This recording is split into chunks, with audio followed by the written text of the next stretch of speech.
Hi everyone, welcome to our YouTube channel black diamond. एक बहुत बड़ी अपडेट है, जितने भी कैंडिडेट झारखंड के हैं उन सभी के लिए बहुत बड़ी अपडेट है कि आने वाले टाइम में हो सकता है कि आप झारखंड में ही जॉब करें और आपको 75% तक वरीयता यानी प्राथमिकता दी जाएगी।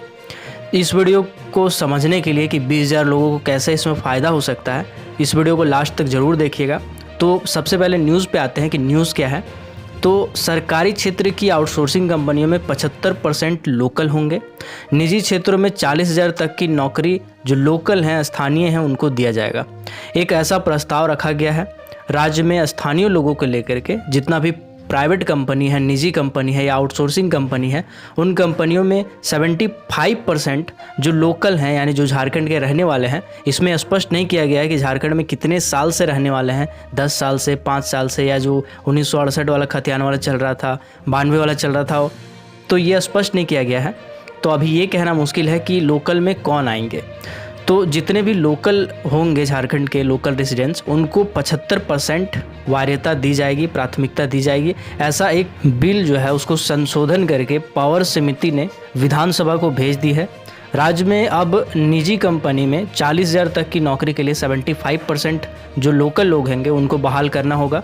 निजी कंपनियों को इसमें प्राथमिकता के आधार पे अपनी वैकेंसीज़ को फुलफ़िल करना होगा। इसके साथ ही अगर सरकारी कंपनी है जो झारखंड गवर्नमेंट के अंदर में आती है, स्टेट गवर्नमेंट की कंपनी है, तो उनमें भी काम करने वाले आउटसोर्सिंग कंपनी जितने भी हैं उन सभी पर ये लागू होगी। ये नहीं है कि अगर कोई प्राइवेट कंपनी इंडिपेंडेंट है तो उसी पे ये लागू है, ऐसा नहीं है। कोल इंडिया लिमिटेड है, बहुत सारी और भी सेंट्रल गवर्नमेंट की, स्टेट गवर्नमेंट की जितनी भी कंपनी है, उसके अंडर में जितने भी आउटसोर्सिंग कंपनी है जो सिचुएटेड है, उन पर भी ये वाला कंडीशन लागू होगा। विधानसभा की जो पावर समिति है, उन्होंने पिछले साल जो पिछला सत्र था उनमें एक बिल पेश किया था, उसमें संशोधन करके फिर से प्रस्ताव भेजा गया है वापस से। और जो प्रवर समिति है उन्होंने ये कहा है कि निजी कंपनी में 75% स्थानीय लोगों को बहाल करना होगा। और इसके लिए जो सोशल इंजीनियरिंग है, माने कुछ नियम कानून है, उनका प्रोटोकॉल है, उसका भी ध्यान रखना पड़ेगा। आपको बता दें कि जातीय आधार पर प्राइवेट सेक्टर और आउटसोर्सिंग सेक्टर में ऐसा कोई कानून नहीं है, लेकिन एक सोशल इंजीनियरिंग यानी प्रोटोकॉल उन लोगों को फॉलो करना पड़ता है। ऐसे में कंपनी को जो लोकल रेसिडेंट्स होंगे वहाँ के, उनको बहाल करने के दौरान अपना स्तर पे जो प्रोटोकॉल है, नियम है, कानून है, वो बनाना पड़ेगा।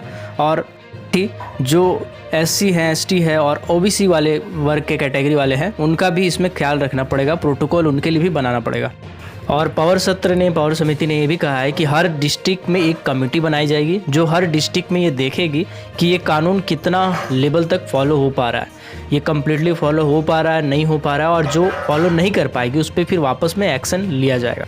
पहले इस कमेटी में उपायुक्त को रखा गया था, लेकिन फिर बाद में ऐसा सुनिश्चित किया गया कि उसके जगह पे जो स्थानीय विधायक है या श्रम अधीक्षक है या जिला नियोजन पदाधिकारी है, उनको इसमें शामिल किया जाएगा। आपको बता दें कि पिछला वाला जो बजट सत्र था उसमें ये वाला प्रस्ताव लाया गया था कि 75% लोकल लोगों को बहाल किया जाएगा। इसके लिए कानून भी बनाया गया था और उसमें कई विधेयक में संशोधन भी लाया गया था। इसके बाद जो स्पीकर थे उस टाइम के, रविंद्रनाथ महतो, उन्होंने ये मामला पावर समिति को सौंप दिया था।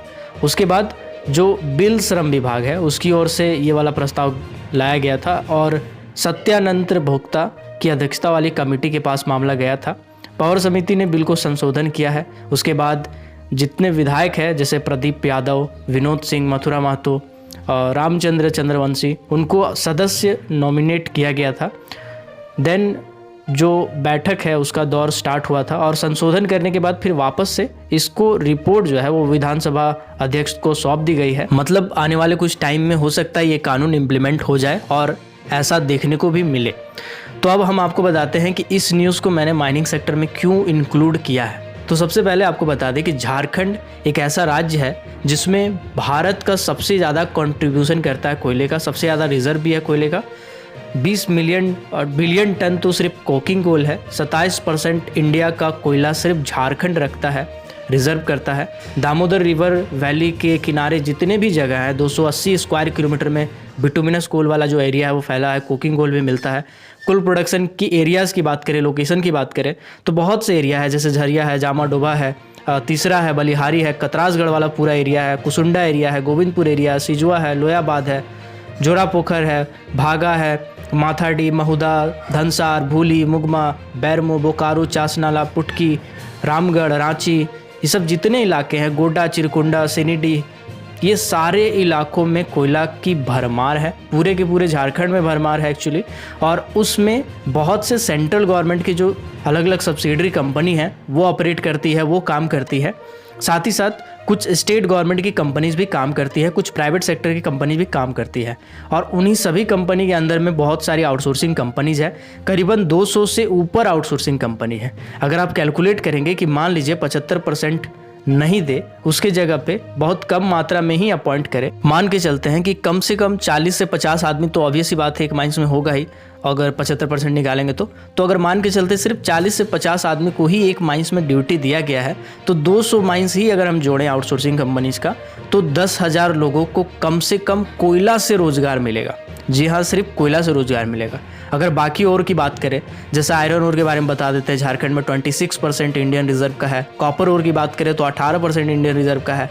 यूरेनियम है, माइका है, बॉक्साइट है, ग्रेनाइट है, लाइमस्टोन है, सिलिका है, ग्रेफाइट है, मैग्नेटाइट है, डोलेमाइट है। इन सभी को मिला के बस हम देखें तो 10,000 लोकल लोगों को अलग से बेनिफिट होगा। तो सिर्फ अगर हम माइनिंग सेक्टर का कैलकुलेट करें तो 20,000 लोगों को रोजगार मिल सकता है।